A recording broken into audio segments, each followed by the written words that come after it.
Hi, this is Spiritual Psychic Cynthia Killion again, also known as Psychic Cynthia, and welcome back. Welcome back to your Awakening Your Inner Psychic class series. And today I want to talk a little bit about clearing and cleansing in regards to preparing for the work. In other words, preparing for the work of spiritual psychic development. And truthfully, we could do a whole class series on clearing and cleansing and the various elements of it. And, clearing your space, clearing objects in the environment, and so on, cleansing your floors psychically, not just, to make them look good. But today, I want to hone in on for you the importance of clearing and cleansing as you're beginning on a psychic journey. And let me just say, even if you are taking this course and let's say you're not just beginning, maybe you've been studying psychic development a long time and awakening, you still would be wise to think about doing some cleansing as you begin on this new journey. Anytime we take a new journey, it is a good idea to cleanse. Now, especially for those of you who truly are just beginning, for my lovely baby psychics out there, who are just rising up like new saplings.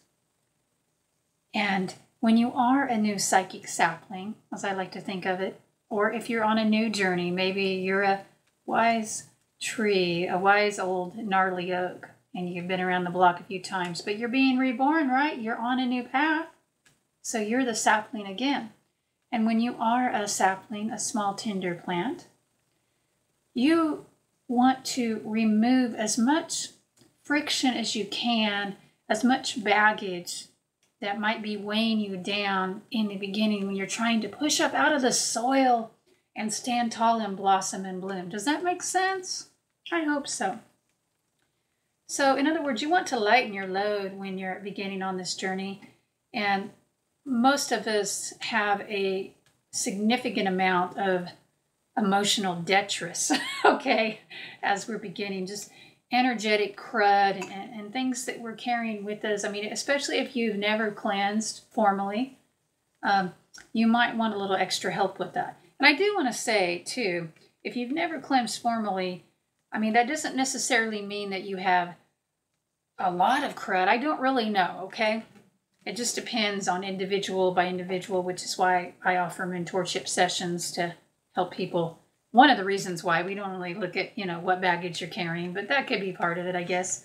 But I guarantee you have some. So your aura actually has a natural defense system that helps you to cleanse and release constantly, at least it's supposed to. For those of us who are more naturally empathetic, basically our auras are thin, we let more in, and sometimes we don't always let it out. And I know not everybody who will watch this video course is quote unquote an empath necessarily. But I also know too that as you awaken psychically, it does tend to stimulate the empathic abilities as well, along with whatever else you're working on developing. So anyway, lots of energies come in, lots of emotions perhaps in your life. Things get stored in the aura. And I'll probably be providing you with some more written materials that will help explain some of this if you want to read more in depth, because it's really something that you could understand the details of better by reading. But you don't need to know all those details about how the garbage accumulates to take it out, okay?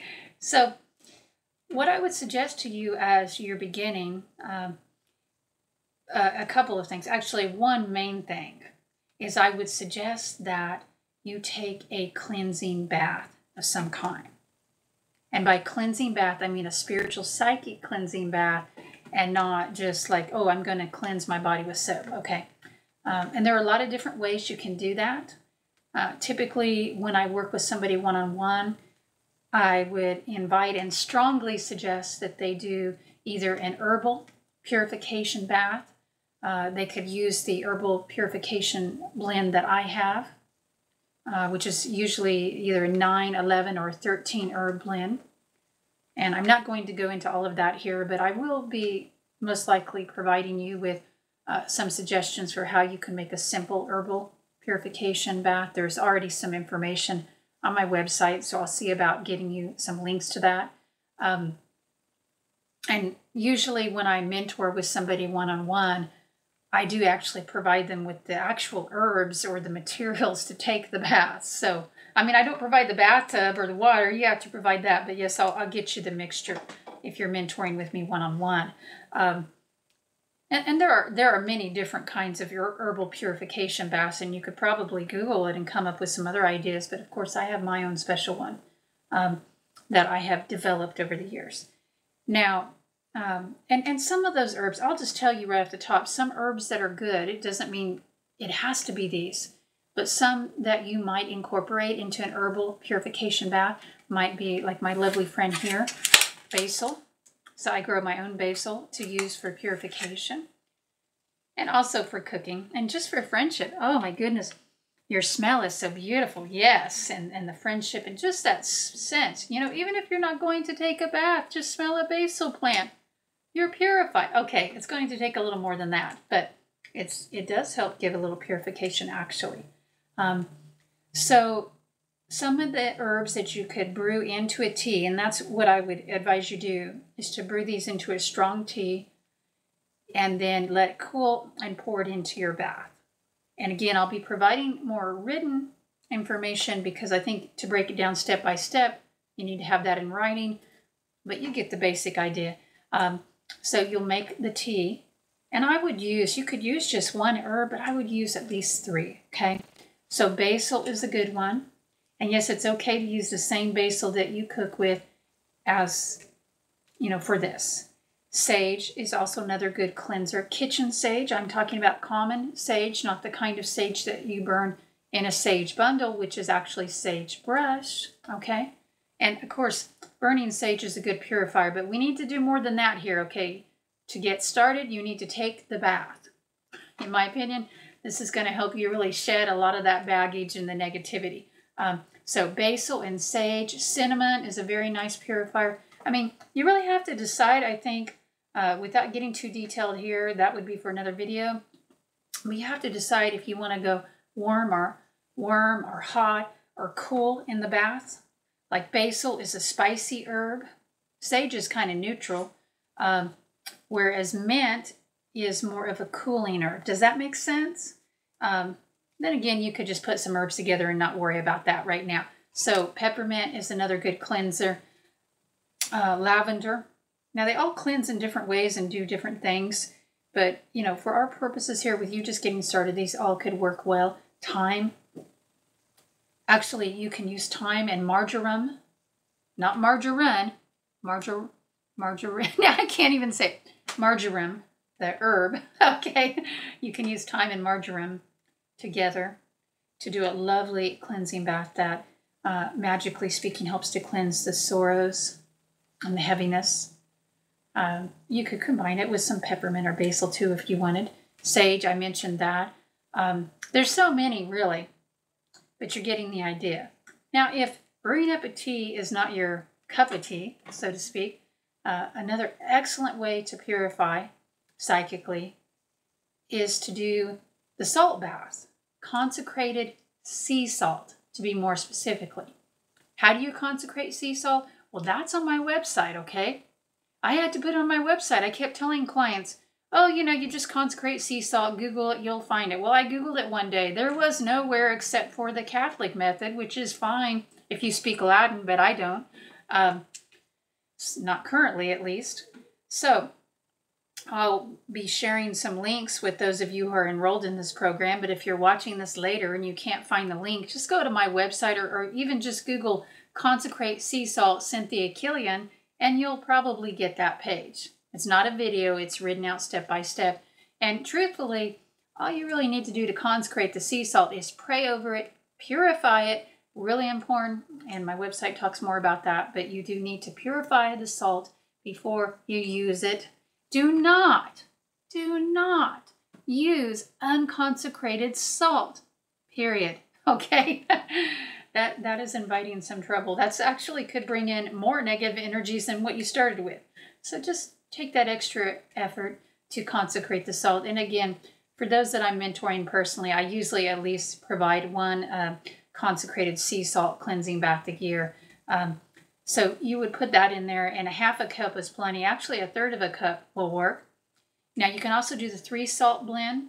You can do baking soda, consecrated sea salt, and consecrated Epsom salts. And you want to mix that up in the amount of a half a cup, or you could go more, but it should probably equal at least a half a cup for those 3, or maybe a third a cup if you're running low. Okay. And so you'll put this into your bath, and if it's winter, you can go ahead and run a warm bath, but if it's warm enough outside, I would suggest a cool bath for cleansing. But of course, you got to run enough warm water to dissolve these things, so it's kind of tricky. So dissolve the salts and then get in. Don't make the water too hot unless it's winter, then I understand. And then you just imagine any negativity or heaviness coming off of you. Okay? You just breathe and imagine it all coming off. And what I did many years ago when I first took this purification bath, I could still remember it like it was just today. And I saw it like black snakes squiggling out of my oar, and I could feel it. And there was so much, and I was young, and there was still so much, right? Just think, if you're older than, I was actually 13, okay? So if you're older than 13, you probably have a little bit more, because that's just how life accumulates, right? So just imagine the heaviness and the negativity coming out. Don't try to place it. In other words, don't try to analyze it or think about, well, where did this come from? This is not the time for that. We just want to get rid of the baggage, okay? We don't need to analyze it. And sometimes analyzing it can cause it to stay around longer. So just let it go. And breathe deeply if you want to during the bath. Letting your breath make a sound on the exhale, just like I did there. And do that till you feel it's done. Pull the plug and then take a rinse off, okay? With soap is fine. You can wash everything if you want, but at least take a rinse off. Get out, dry off. Put on some very comfortable, loose-fitting clothes. Do not put on tight clothes after doing this, because that will kind of tend to undo the relaxation.